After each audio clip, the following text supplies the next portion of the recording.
Welcome to Luca is a Billionaire, where the only thing I invest in is your answers.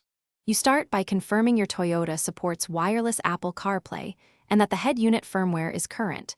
This avoids connection errors. Next, on your iPhone, enable Bluetooth and Wi-Fi, then unlock the phone so the system can discover it. Once done, open Settings General CarPlay and ensure CarPlay is available.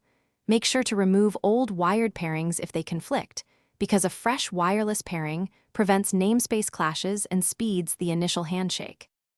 You now initiate pairing from the Toyota infotainment. Go to the Phone or Connect menu and choose Add Device or Pair New. Then, on your iPhone, select the vehicle from Bluetooth devices and confirm the passkey shown on both displays. This step authenticates the link.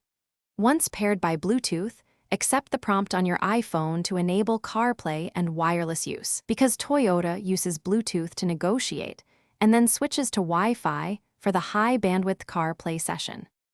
You finish by confirming the CarPlay home screen appears on the Toyota display and that audio, navigation, and mic functions work. If you want, reorder apps in Settings General CarPlay on your iPhone to match your workflow. If the connection drops, first toggle Bluetooth and Wi-Fi on the phone or reboot the car's infotainment. These quick resets clear transient handshake faults.